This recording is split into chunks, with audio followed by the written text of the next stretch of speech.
HSC 2026 একবার চিন্তা করো, আগামীকাল তোমার পরীক্ষা, আর কালকের পরীক্ষায় 1 নাম্বার থেকে 7 নাম্বার সৃজনশীল পর্যন্ত প্রত্যেকটা সৃজনশীল একই রকম সময় পাচ্ছে এবং প্রত্যেকটা সৃজনশীল লেখার গঠন একই রকম হচ্ছে এবং প্রত্যেকটা সৃজনশীলে তুমি সর্বোচ্চ মার্ক পাচ্ছ।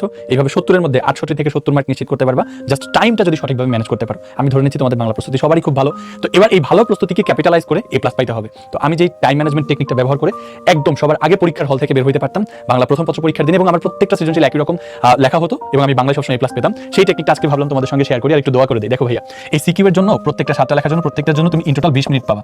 সাপোজ তুমি যদি হচ্ছে 20 মিনিট চিন্তা করে লেখা শুরু করো, তাহলে কিন্তু তুমি 20 মিনিট সবগুলো সৃজনশীল লিখতে পারবে না। তোমার ক খ গ নাম্বার ভালো হলেও ঘ নাম্বারে গিয়ে তাড়াহুড়ো হয়ে যাবে এবং লেখা ভালো হবে না। তাহলে কি করা যায়? এটার জন্য দরকার টাইমের মাইক্রো ম্যানেজমেন্ট। একবার ঘুরে ধরে আজকে একটু প্র্যাকটিস করবা।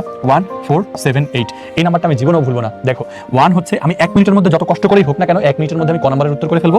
4 মিনিটে খুব সুন্দর করে চিন্তা ভাবনা করে দুইটা প্যারাতে আমি হচ্ছে তোমার খ নাম্বারটা কমপ্লিট করবো। গ নাম্বারের জন্য আমি সবসময় 7 মিনিট ব্যবহার করবো, ঘ নাম্বারের জন্য আমি 8 মিনিট ব্যবহার করবো।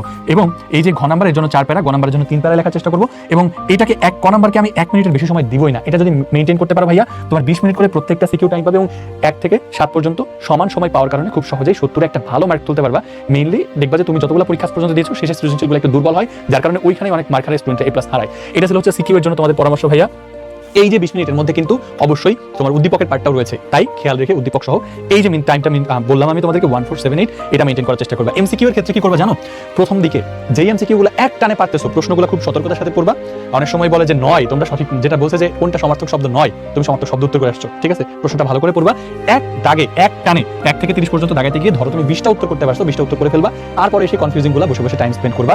এবং সবসময় মনে রাখবা প্রথমেই কনফিউজিং উত্তরগুলোর ক্ষেত্রে প্রথমে তোমার মন যেটা বলছিল যে এটাই উত্তর হবে ওইটার মধ্যে থাকার চেষ্টা করবা। অনেকের এরকম হয় পরীক্ষা দিতে গেলে, সবসময় তো এক্সপেরিয়েন্স করে আসছে আমার মন যা বলে উল্টাটা উত্তর হয়। তাহলে আজকে আমি একটা ট্রাই মারে দেখি যে আমার যেটা উত্তর বলছে আমি তার উল্টাটা লাগাই দিয়ে আসি। এই কাজ করা যাবে না। এটা যদি মেইনটেইন করতে পারো, শেষের দিকে এসে যদি কনফিউজিংগুলো উত্তর করতে পারো এমসিকিউ এর, আর প্রথমে কনফিডেন্টগুলো লাগাই ফেলতে পারো, তাহলে এমসিকিউ তো খুব ভালো করবা।